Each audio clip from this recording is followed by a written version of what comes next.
പരിശുദ്ധ പരമ ദിവ്യകാരുണ്യത്തിന് എന്നേരവും ആരാധനയും സ്തുതിയും പുകഴ്ചയും ഉണ്ടായിരിക്കട്ടെ.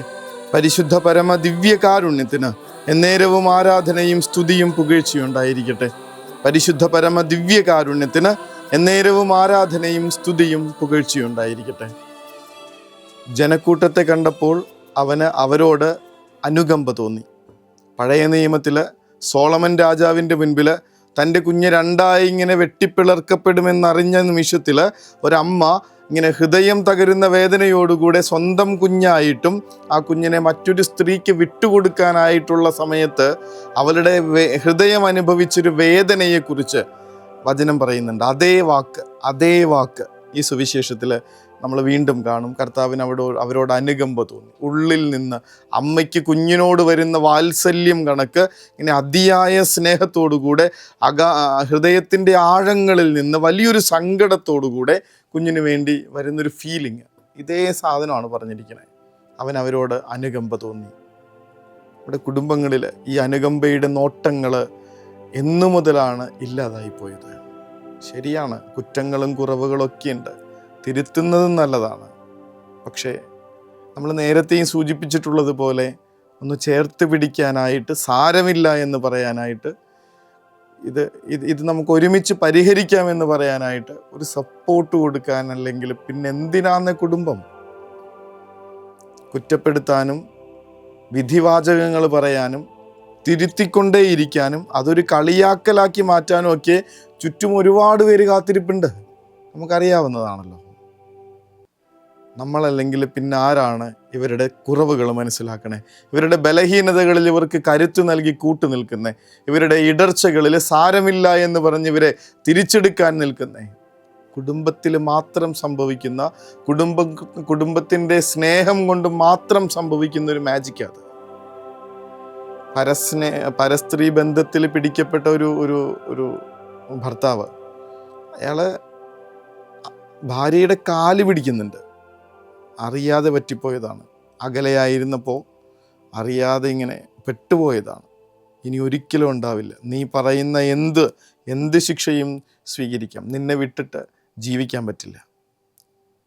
അത്രയും താഴ്ന്നു നിൽക്കുന്നൊരു ഭർത്താവ്, അയാളെ ഇങ്ങനെ ചേർത്ത് പിടിച്ച് ഒരു കുഞ്ഞിനെ കണക്ക് കെട്ടിപ്പിടിച്ച് കരഞ്ഞുകൊണ്ട് രണ്ടുപേരുടെയും കരച്ചിലിനിടയിൽ അവൾ പറയുന്നുണ്ട്, എനിക്കൊരു മുതിർന്ന കുട്ടിയെ കണക്ക്, കളിക്കാൻ പോയിട്ട് എന്തൊക്കെയോ തെറ്റുകൾ ചെയ്തിട്ട് തിരികെ ഓടി വരുന്ന ഒരു കുഞ്ഞിനെ കണക്ക്, നിങ്ങളോട് ഞാൻ പൊറുത്തില്ലെങ്കിൽ വേറെ ആര് പൊറുക്കാനാ? അവരോട് അനുകമ്പ തോന്നി. കുടുംബത്തിൽ ഈ ഒരു അനുകമ്പയുടെ നോട്ടങ്ങൾ പരസ്പരം ഉണ്ടാകാൻ വേണ്ടിയിട്ടുള്ളൊരു പ്രാർത്ഥന സമർപ്പിക്കുകയാണ്. വചനത്തിൽ കർത്താവ് പറയുന്നുണ്ട്, നിങ്ങളുടെ സ്വർഗസ്ഥനായ പിതാവ് കരുണയുള്ളവനായിരിക്കുന്നത് പോലെ നിങ്ങളും കരുണയുള്ളവരായിരിക്കുവിൻ. ഞാൻ നിന്നോട് ക്ഷമിച്ചതുപോലെ നീയും നിൻ്റെ സഹഭൃത്യനോട് ക്ഷമിക്കേണ്ടതായിരുന്നില്ലേ?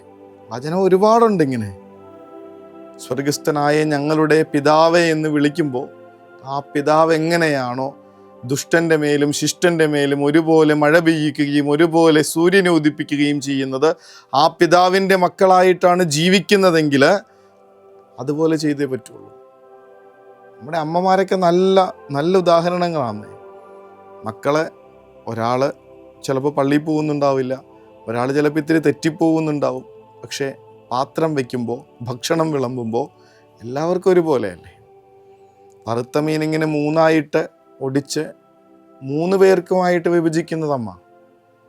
ഇതേ ഒരു സ്നേഹം, ഇതേ ഒരു കരുതൽ നമ്മുടെ കുടുംബ ബന്ധങ്ങളിൽ ഉണ്ടാവാൻ വേണ്ടി പ്രാർത്ഥിക്കുകയാണ്. അതൊട്ടും കുറയാതെ, അമ്മയുടെ ഭാഗത്ത് നിന്നും അപ്പൻ്റെ ഭാഗത്ത് നിന്നും. മക്കൾക്ക് മാതാപിതാക്കളോടുള്ള കരുതലിൻ്റെ കാര്യത്തിലായാലും, മാതാപിതാക്കൾ മക്കളോട് കാണിക്കേണ്ട ഒരു ശ്രദ്ധയുടെ കാര്യത്തിലായാലും ഈ ഒരു അനുകമ്പ ഉണ്ടാവട്ടെ എന്ന്.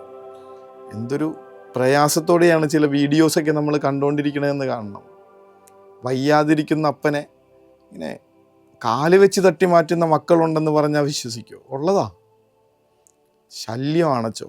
ശരിയാണ്, അവരുടെ ബുദ്ധിമുട്ടൊക്കെ മനസ്സിലാവുന്നുണ്ട്. ശല്യമാണച്ചോ.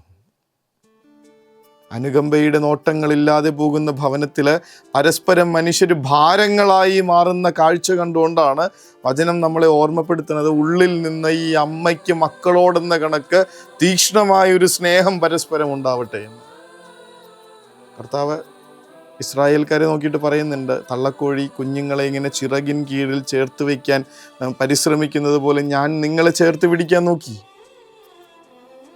ഈ ഒരു സ്നേഹം ഉള്ളിലുണ്ടായിരിക്കട്ടെ. പരസ്പരം കരുതാനുള്ള സ്നേഹം, അനുകമ്പയുടെ സ്നേഹം, ഇടറിപ്പോകുമ്പോഴും തിരികെ പിടിക്കാനായിട്ടുള്ള ഒരു വലിയ സ്നേഹത്തോടുകൂടി അവരെ ചേർത്ത് പിടിക്കാനുള്ള കൃപ നമ്മുടെ കുടുംബം ഇങ്ങനെ നിൽക്കട്ടെ എന്ന്. സ്നേഹത്തിൻ്റെ ബലത്തിൽ ഇങ്ങനെ അനുകമ്പയുടെ, പരസ്പരം കാണിക്കുന്ന അനുകമ്പയുടെയും കരുതലിൻ്റെയും ബലത്തിൽ ഒരിക്കലും വിട്ടുപോകാത്തത്ര ബലത്തോടുകൂടെ നമ്മുടെ കുടുംബം ഇങ്ങനെ സോളിഡായിട്ട് നിൽക്കട്ടെ. അതിനു വേണ്ടിയിട്ടുള്ള അനുഗ്രഹത്തിനായി കർത്താവിൻ്റെ മുൻപിൽ മുട്ടിന്മേൽ നിന്ന് ആശീർവാദത്തിനായി അണയാം. ദിവ്യകാരുണ്യ സ്നേഹമേ, പരിശുദ്ധ സ്നേഹമേ, പരിശുദ്ധ പരമദിവ്യകാരുണ്യമേ, അനന്ത സ്നേഹമേ, പരിശുദ്ധ പരമദിവ്യകാരുണ്യമേ, അനന്ത സ്നേഹമേ. പരിശുദ്ധ പരമ ദിവ്യകാരുണ്യത്തിന് എന്നേരവും ആരാധനയും സ്തുതിയും പുകഴ്ചയും ഉണ്ടായിരിക്കട്ടെ. പരിശുദ്ധ പരമ ദിവ്യകാരുണ്യത്തിന് എന്നേരവും ആരാധനയും സ്തുതിയും പുകഴ്ചയും ഉണ്ടായിരിക്കട്ടെ. പരിശുദ്ധ പരമ ദിവ്യകാരുണ്യത്തിന് എന്നേരവും ആരാധനയും സ്തുതിയും പുകഴ്ചയും ഉണ്ടായിരിക്കട്ടെ. എൻ്റെ വീടൊരു കുമ്പസാരക്കണക്ക് പോലെ അച്ഛ എന്ന് ഒരു കൊച്ചു പറയുമ്പോൾ നമുക്ക് അസൂയ തോന്നുന്നുണ്ട്. എല്ലാ കുടുംബങ്ങളും ഇങ്ങനെയായിരുന്നെങ്കിൽ, ആ കുമ്പസാരക്കൂട്ടിലിരിക്കുന്ന വൈദികൻ്റേത് കണക്ക് ക്രിസ്തുവിൻ്റെ കരുതലും പൊറുക്കാനും മനസ്സുള്ള ഒരു ഹൃദയം എല്ലാവർക്കും കിട്ടിയിരുന്നെങ്കിൽ, എൻ്റെ കുടുംബം ഒരു കുമ്പസാരക്കൂട് പോലെ.